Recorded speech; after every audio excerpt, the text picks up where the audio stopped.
Hello students, bless you all. हम लोगों ने विशेषण चैप्टर के भाग 1 यानी कि पार्ट 1 को पिछली वीडियो में पढ़ा था और आज के इस वीडियो में हम भाग 2 यानी कि पार्ट 2 को पढ़ेंगे। पार्ट 1 में हम लोगों ने विशेषण की परिभाषा और उसके प्रकारों का नाम, उसके एक प्रकार का डेफिनेशन एग्जाम्पल के साथ भी पढ़ लिया था और आज के इस वीडियो में बाकी के जो बचे हुए प्रकार हैं और विशेषण की पहचान कैसे की जाती है, विशेषण की रचना कैसे होती है, ये सारी चीज़ें आज की इस वीडियो में हम लोग पढ़ेंगे। ओके स्टूडेंट्स, हाँ एक और चीज़ प्रविशेषण किसे कहते हैं इसको भी इसी वीडियो में पढ़ेंगे। तो चलिए स्टूडेंट्स स्टार्ट करते हैं हमारी आज की क्लास। विशेषण के पहले प्रकार के बारे में हम लोगों ने पिछली वीडियो में पढ़ लिया था और आज के इस वीडियो में हम बाकी के जो बचे हुए प्रकार हैं उसके बारे में पढ़ेंगे। तो चलिए सेकंड से स्टार्ट करते हैं।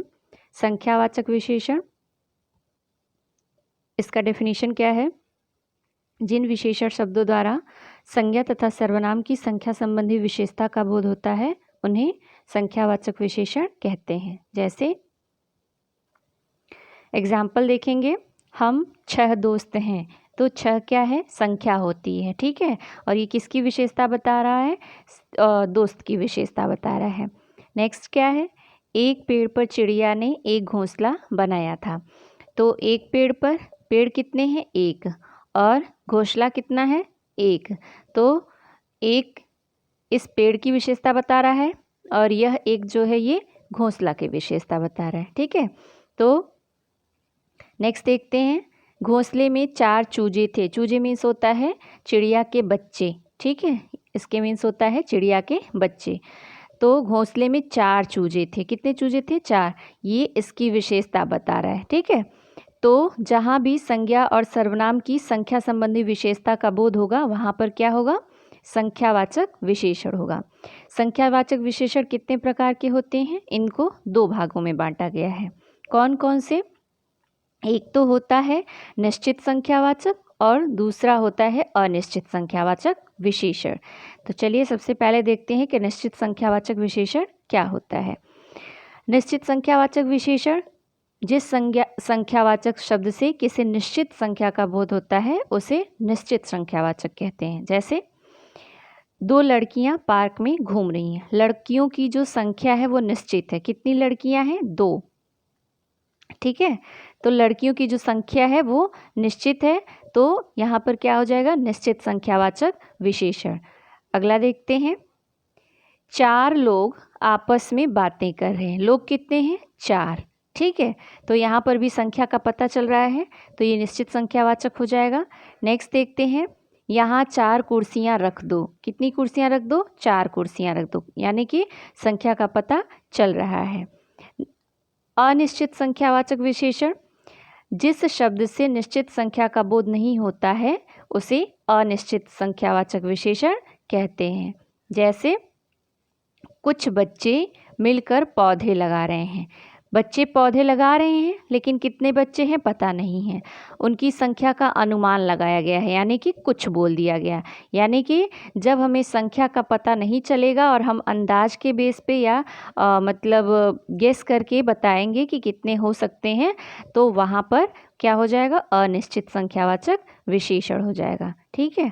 नेक्स्ट देखते हैं, मैं बाज़ार से कुछ कपड़े लाई हूँ। कुछ कपड़े लाई हूँ, कितने लाई हूँ नहीं पता है, ठीक है। 1 भी हो सकता है, 2 भी हो सकता है, 3, 4, 5, 6 भी हो सकता है, ठीक है।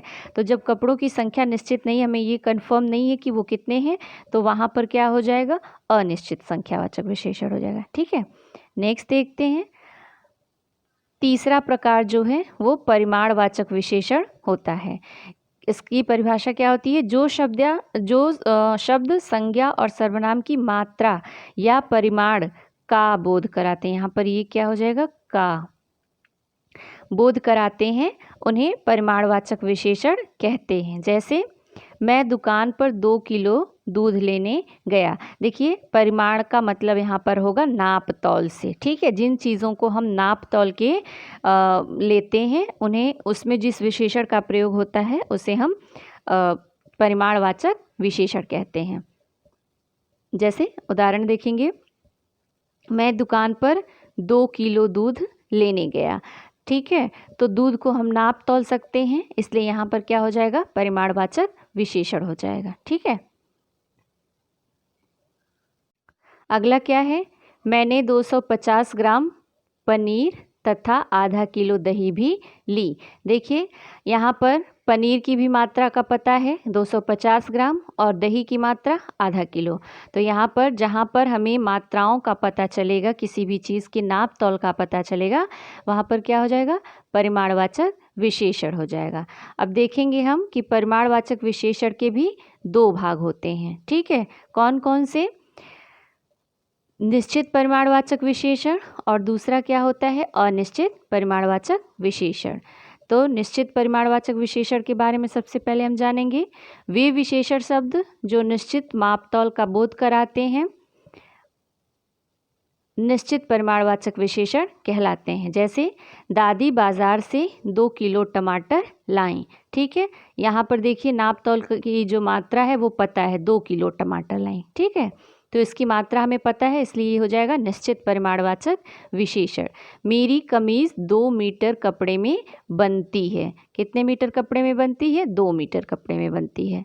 ठीक है, तो यहाँ पर क्या हो जाएगा, निश्चित परिमाणवाचक विशेषण।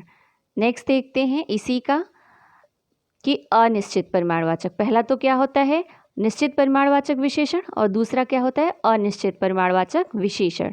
वे विशेषण शब्द जो संज्ञा तथा सर्वनाम की निश्चित मात्रा का बोध नहीं कराते हैं उन्हें अनिश्चित परिमाणवाचक विशेषण कहते हैं। जैसे मम्मी दूध में ज़रा सी चीनी डाल दो। कितनी चीनी डाल दो, कुछ नहीं पता, ज़रा सी चीनी डाल दो। ठीक है, तो ज़रा सी वो 1 चम्मच भी हो सकता है,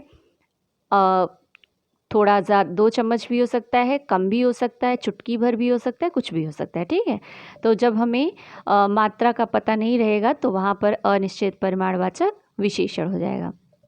नेक्स्ट देखते हैं, दादी के लिए थोड़ा सूप बना दो। 1 गिलास, 2 गिलास, 3 गिलास, कितना बना दो नहीं पता, बस थोड़ा सा बना दो।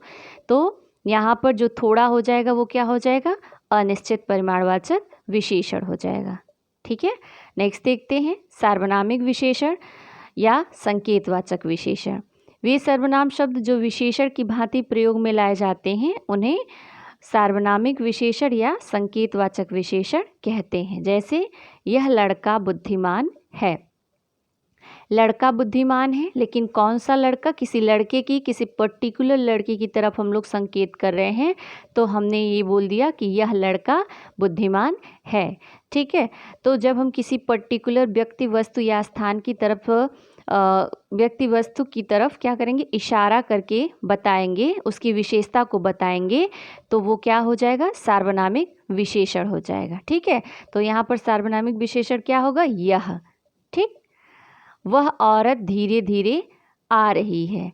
वह औरत आ रही है, लेकिन कैसे आ रही है, धीरे धीरे। कौन सी औरत, वह औरत आ रही है, तो वह क्या हो जाएगा, सार्वनामिक विशेषण हो जाएगा। क्लियर। नेक्स्ट देखते हैं, देखिए स्टूडेंट्स, सार्वनामिक विशेषण और सर्वनाम में अंतर क्या होता है। ठीक है, जैसा कि हम पहले अध्याय में, मतलब पिछले अध्याय में पढ़ चुके हैं कि सर्वनाम का प्रयोग संज्ञा के स्थान पर होता है, जबकि सार्वनामिक विशेषण का प्रयोग संज्ञा के साथ संज्ञा की ओर संकेत करते हुए होता है। ठीक है, अभी हमने जो एग्जाम्पल देखा है, हम थोड़ा और एग्जाम्पल देख लेंगे। देखिए यहाँ पर लिखा है, यह आज मिलने आई है। ठीक है, तो यह क्या हो जाएगा, सर्वनाम होगा। यह पुस्तक मेरी है, सर्वनामिक विशेषण हो जाएगा। देखिए यह शब्द जो होगा वो सर्वनाम भी होगा और सार्वनामिक विशेषण होगा। ठीक है, लेकिन डिपेंड करता है कंडीशन पे कि जब यह के साथ कोई वस्तु, मतलब कोई संज्ञा रहेगी और उस संज्ञा की विशेषता बताई जाएगी, तो वहाँ पर सार्वनामिक विशेषण हो जाएगा। लेकिन जब यह केवल संज्ञा की जगह पर प्रयोग हो जाएगा तो वहाँ पर सर्वनाम होगा। क्लियर, बात समझ में आ रही है। मतलब ये कि जब यह संज्ञा के स्थान पर प्रयोग होगा लेकिन वह किसी की विशेषता नहीं बताएगा, तो वो क्या हो जाएगा, सर्वनाम हो जाएगा।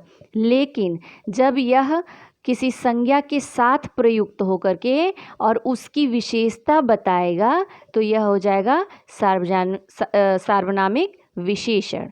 क्लियर। अगला देखते हैं, विशेषण प्रविशेषण, ऐसे शब्द जो विशेषण शब्द की विशेषता प्रकट करते हैं प्रविशेषण कहलाते हैं। देखिए हमने विशेषण पढ़ा और विशेष्य भी पढ़ लिया। यहाँ पर है कि प्रविशेषण, प्रविशेषण का डेफिनेशन क्या होता है कि ऐसे शब्द जो विशेषण शब्द की विशेषता प्रकट करते हैं प्रविशेषण कहलाते हैं। जैसे इस पर्वतमाला में बहुत ऊंचे ऊंचे पहाड़ हैं। ठीक है, तो पहाड़ हैं लेकिन कैसे हैं, बहुत ऊंचे ऊंचे पहाड़ हैं। ऊंचे ऊंचे पहाड़ की विशेषता हो गई, लेकिन इस ऊंचे ऊंचे की भी विशेषता क्या है, बहुत। ठीक है, तो ये जो बहुत शब्द हो जाएगा ये हो जाएगा प्रविशेषण। एक और देख लेते हैं हम लोग। तालाब में बहुत सुंदर कमल खिले हैं, तालाब में बहुत सुंदर कमल खिले हैं। ठीक है, तो तालाब में सुंदर कमल खिले हैं, तो सुंदर तो हो गई कमल की विशेषता, लेकिन सुंदर की भी विशेषता कोई बता रहा है। कौन बता रहा है, बहुत। तो इस तरह के शब्द जो विशेषण की भी विशेषता बताते हों वो क्या कहलाएंगे, प्रविशेषण कहलाएंगे। ओके स्टूडेंट्स, आगे देखते हैं कि विशेषण शब्दों की रूप रचना कैसे होती है, मतलब विशेषण शब्द कैसे बनते हैं। तो विशेषण शब्दों की जो रूप रचना होती है वो संज्ञा शब्दों की रूप रचना से मिलती है। लिंग वचन के अनुसार इसमें परिवर्तन होते रहते हैं। जैसे लड़का लड़की तो अच्छा हो जाएगा विशेषण में, बंदर बंदरिया मोटा हो जाएगा, बेटा बेटी गुणवान, अध्यापक अध्यापिका अध्यापक पूज्य, एक वचन में अच्छा और बहुवचन में अच्छे हो जाएगा, स्त्रीलिंग में अच्छी हो जाएगा और पुल्लिंग में अच्छा हो जाएगा। ठीक है, उसी तरह से मोटा जो है वो एक वचन में मोटा, बहुवचन में मोटे और स्त्रीलिंग में मोटी और पुल्लिंग में मोटा हो जाएगा। ठीक उसी प्रकार गुणवान, गुणवान जो एक वचन बहुवचन दोनों में एक ही तरह रहेगा, लेकिन स्त्रीलिंग में गुणवती और पुल्लिंग में गुणवान हो जाएगा। ठीक है, पूज्य हमेशा एक ही जैसा रहेगा, चाहे वो एक वचन हो, बहुवचन हो, स्त्रीलिंग हो या पुल्लिंग हो। ठीक है, इसका रूप नहीं बदलेगा। संज्ञा शब्द से विशेषण शब्द बनाना देखिए कैसे बनाया जाता है, आप यहाँ पे देख लेंगे। ठीक है ना, इसको स्क्रीनशॉट ले लेंगे। मैं थोड़ी देर के लिए रुक जाती हूँ, आप इसको स्क्रीनशॉट लेंगे और उसके बाद से आप क्या करेंगे, इसको लर्न करेंगे, रफ कॉपी में लिखेंगे। ठीक है, रफ कॉपी में लिखने से क्या होता है कि चीज़ें जल्दी याद हो जाती हैं। नेक्स्ट हम देखेंगे, ये भी स्मरण स्मरणीय विशेषण, संज्ञा से विशेषण को कैसे बनाया जाता है। देखिए यहाँ पर स्वर्ण स्वर्णिम हो जाएगा, दिन दैनिक, सम्मान सम्मानित, रोग रोगी, सुख सुखी, भारत भारतीय, धन धनी, विदेश विदेशी, चमक चमकीला, इतिहास ऐतिहासिक, शक्ति शक्तिशाली, पर्वत पर्वतीय, सत्य सत्यनिष्ठ। ठीक है, फिर देखिए सर्वनाम से कैसे विशेषण बनाया जाता है। यह से ऐसा होता है, कौन से कैसा होता है, तू से तुझसा होता है, मैं से मुझसा होता है, वह से वैसा होता है, जो से जैसा होता है। क्रिया शब्द से विशेषण शब्द बनाना, बेचना बिकाऊ, पूजना पूजनीय, भूलना भुलक्कड़, कथा कथित, मरना मरियल, टिकना टिकाऊ, भागना भगोड़ा, देखना दिखावटी, पोषण पोषक, पढ़ना पढ़ाकू, कटना कटाई, लड़ना लड़ाकू। ठीक है, नेक्स्ट देखते हैं अव्यय से कैसे बनते हैं। भीतर भीतरी, बाहर बाहरी, ऊपर ऊपरी, आगे अगला, नीचे निचला, पीछे पिछला। ठीक है, विशेषण शब्द का तुलना में प्रयोग, तुलना मतलब जो विशेषण की, इसको हम एक तरह से कह सकते हैं अवस्था। विशेषण की जो अवस्थाएं होती हैं वो 3 होती हैं। कौन कौन सी अवस्था होती है, एक तो होती है मूलावस्था, एक होती है उत्तरावस्था और एक होती है उत्तमावस्था।